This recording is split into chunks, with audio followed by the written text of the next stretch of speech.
My name is Grace. I'm a housewife. I married my husband Matthew after our workplace romance. Our married life is smooth, without any complaints, and we live happily together every day. I've heard that many people struggle with their spouse's relatives after marriage, especially when it comes to a sister-in-law. I've heard that it can be quite troublesome. However, Olivia, my husband's older sister, and I get along very well. We used to go shopping and travel together frequently. I also have a sister of my own, but we don't get along with each other. I often thought that if Olivia were my real sister, it would be great. However, one year, Olivia fell ill and passed away. The day I received the news, I was so sad that I couldn't eat. I couldn't stop crying until the day of the funeral.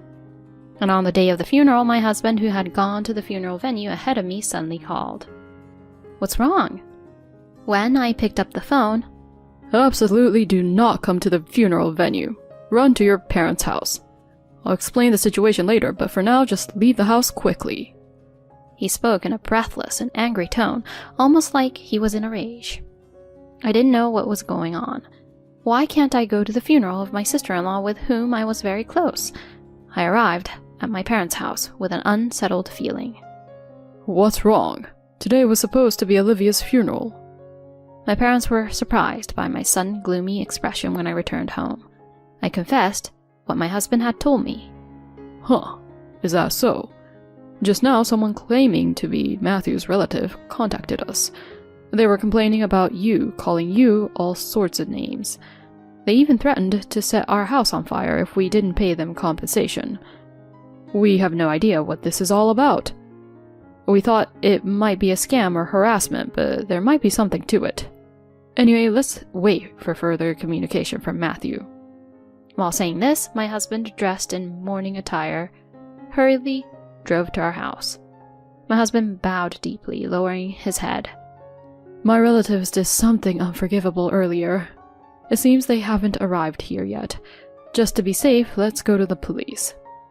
I couldn't immediately grasp the story from my breathless husband. I decided to calm him down and listen to the details. "In my sister's suicide note, there were a lot of accusations against you." No way. "It's true. Things like being called disgusting by you or being accused of violence.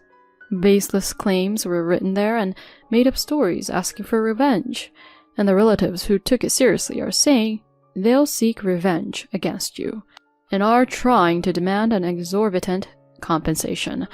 This place is also compromised, so it's dangerous. Let's go to the police immediately." He confessed this with a pale face. I was in shock and collapsed at the entrance.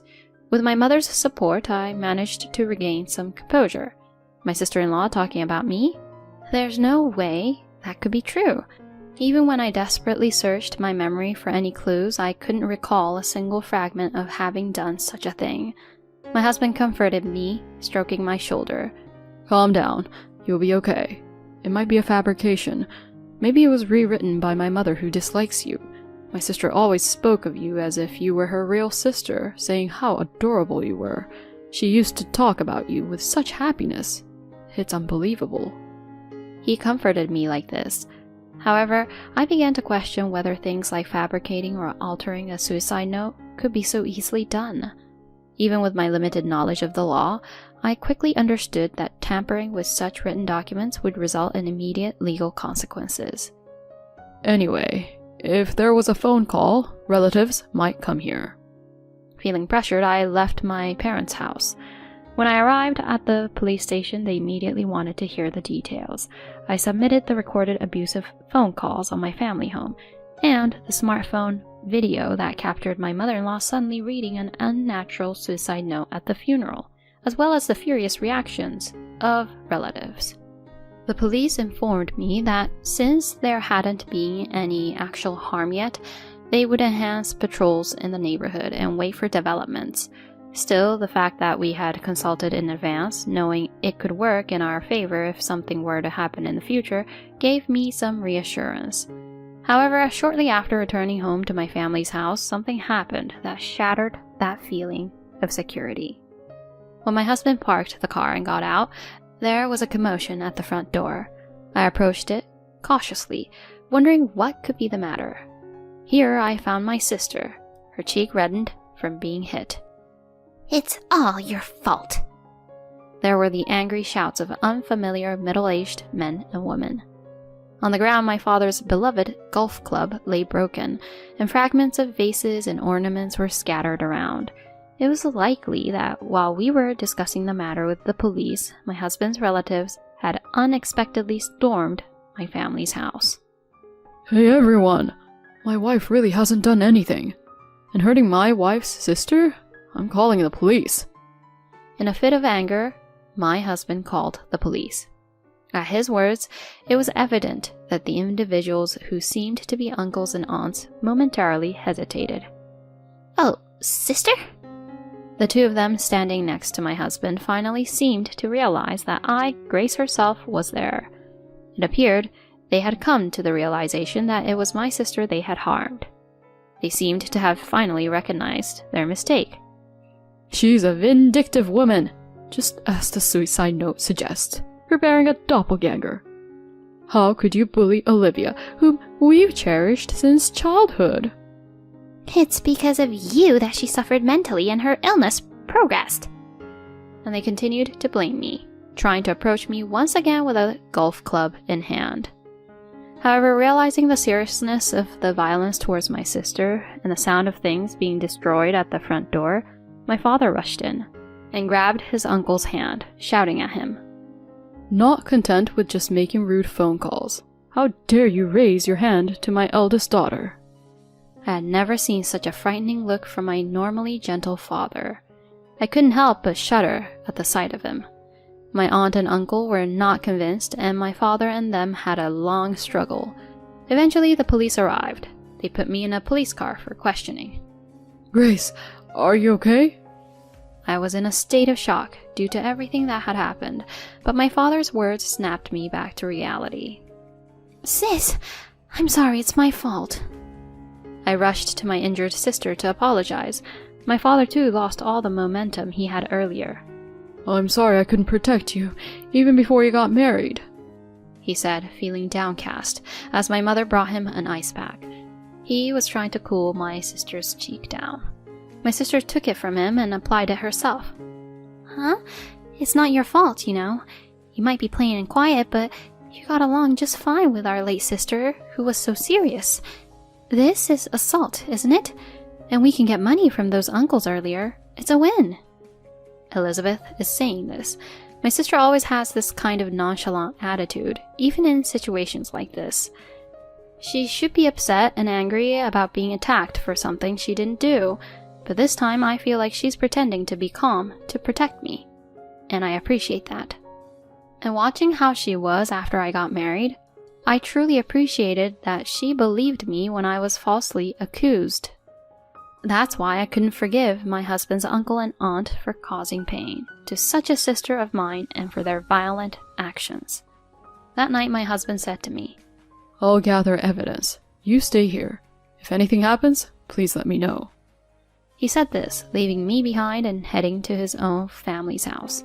I felt anxious while my husband was away, but it seems that news of the unjust violence by his uncle and aunt spread among the relatives.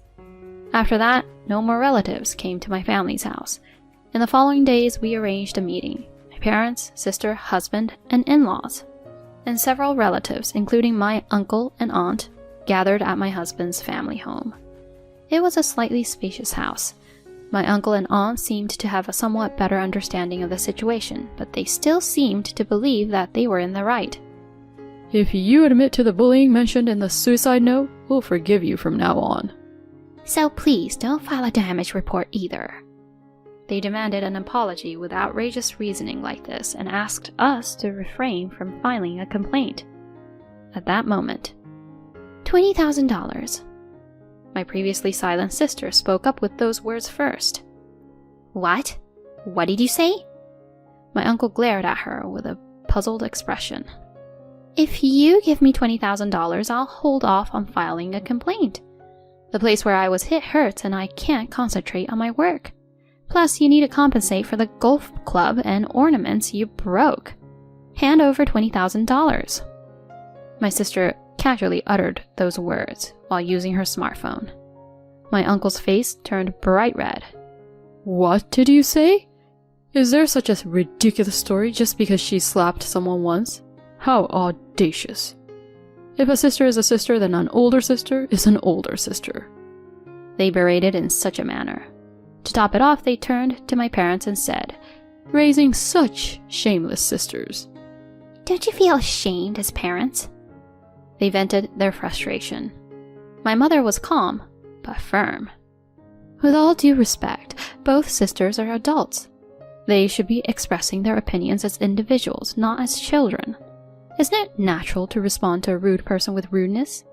I cannot fully comprehend the fear and pain you felt when you were suddenly struck by them. I can't understand the anger since I've never experienced it. She replied quietly. Honestly, isn't the will more problematic than me? My sister spoke again, seeming to have no interest in her own situation. She yawned and casually asked, perhaps because the will, which could have been tampered with, had caused my husband's relatives to act outrageously. About that, it was indeed done by you, Mom, right? My husband turned to his own mother and questioned her. My nervous-looking mother-in-law, who had been restless for a while, flinched. I'm losing memory. My recollections are so unclear. She tried to excuse herself with a somewhat placating tone. Ignoring that, my husband unfolded a piece of paper. This is my sister's real will.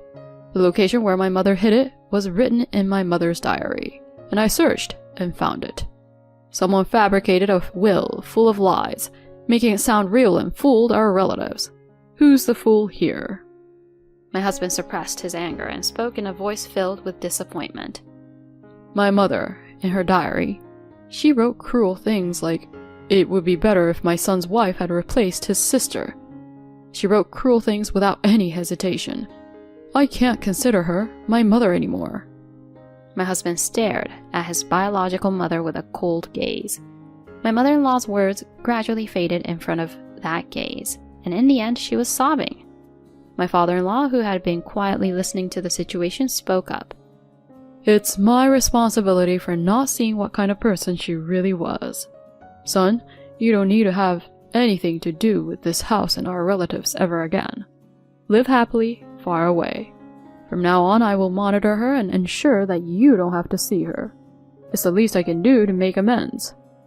My husband nodded in response to these words and then turned to the silent uncle and aunt. Please, go ahead and pay the $20,000 that were offered earlier. Otherwise, I will indeed file a police report with all the evidence we have. I would prefer that, but it seems to be your preference. My aunt and uncle shook their shoulders and glared at my sister. $20,000 to such an ill-mannered girl. Yay! I can buy bags from Louis Vuitton and Callaway golf clubs. Lucky! My sister had a triumphant expression, grinning broadly. Although I disliked some aspects of my sister's personality, this time I felt that her happiness wasn't just innocent joy.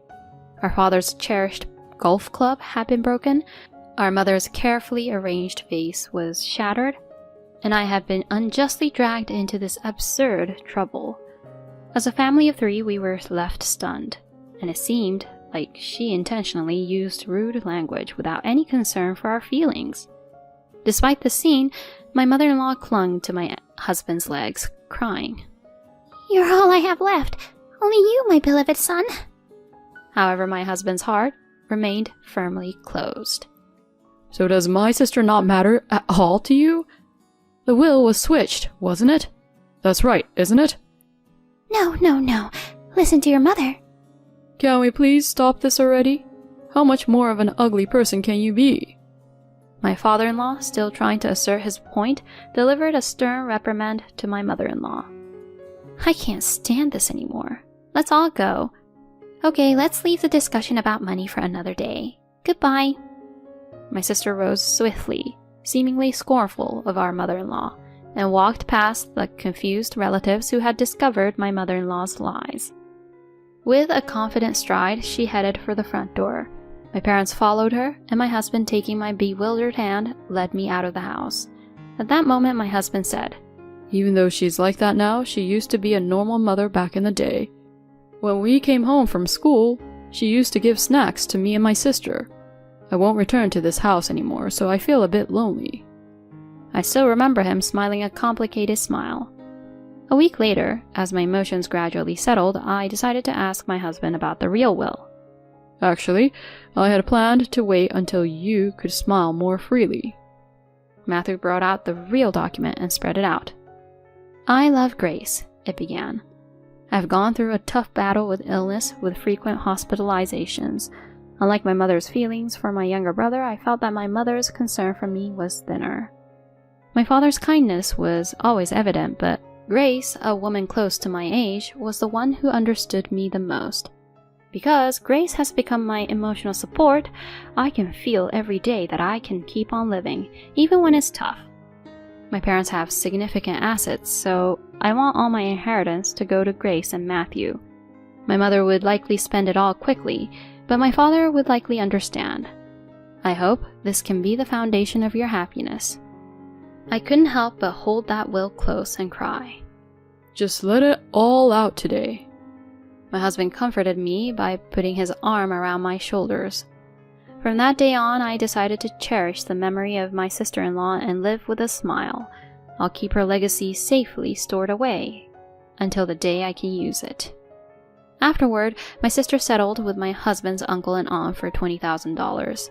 She promptly sent them a photo list of what she had bought as compensation, along with a letter of thanks for the $20,000. It was truly her way of handling things, but perhaps it was not enough to alleviate the pain of the real beating she had endured.